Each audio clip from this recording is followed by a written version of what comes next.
This short video is titled, "The Church Must Preach on the Issues of the Day." The church must awake. Pastors must recapture their holy calling.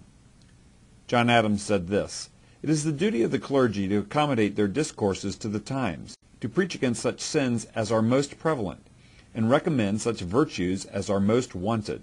For example, if exorbitant ambition and venality are predominant, ought they not to warn their hearers against those vices?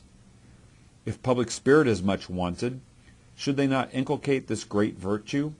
If the rights and duties of Christian magistrates and subjects are disputed, should they not explain them, show their nature, their ends, their limitations and restrictions?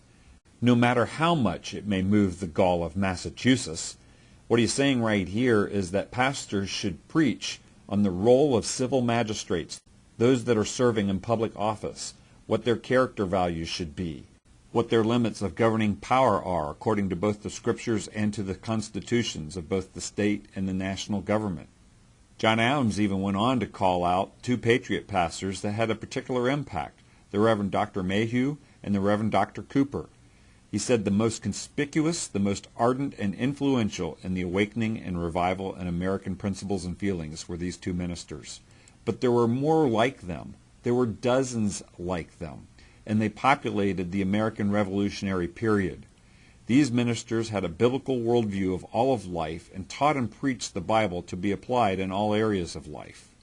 They were giants of Christian society and civic thought, and their sermons were captured in the pulpit of the American Revolution, the patriot preachers of the American Revolution, and the chaplains and clergy of the American Revolution. They'd give annual sermons. Firstly, election sermons. What did God expect in the selection of leaders? What does he expect of civil government? These were preached from 1634 in Virginia up to and beyond 1900, over 250 years of preaching covering election sermons on an annual basis. There were candidate sermons that compared what candidates have said with what the Bible said. There were biblical principles of lawmaking sermons preached before governors, state legislatures, judges, and others, and they appealed to characters in the scriptures like Moses, Daniel, and Joseph. And there were even artillery sermons identifying the proper role of the military. This kind of preaching allowed the church to provide a vision and accountability to each of the other spheres of society as each sphere fulfilled its proper role. This kingdom view that the Bible could be applied to all of life came from the Reformers. They were the fountainhead of this worldview preaching. Martin Luther said this, "If I profess with the loudest voice and clearest exposition every portion of the truth of God, except precisely that little point which the world and the devil are at that moment attacking, I am not confessing Christ, however boldly I may be professing Christ."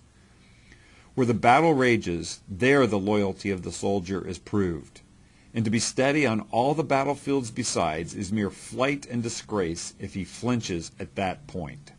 What Martin Luther is saying is that we can preach on a variety of topics and be involved in a lot of Christian work and activity, but if there's a topic in culture that needs biblical preaching so that both citizens and church members can understand how God's words and God's principles can be applied to that situation, then that is the area of greatest need. And that's where pastors in particular need to focus their attention. To do otherwise would be fleeing the battle and showing a lack of courage. The church must preach on the issues of the day in order for society to be healthy and for us to pass on the gifts of freedom and liberty to our children and grandchildren. This is Christian Civics Training. Thanks for listening.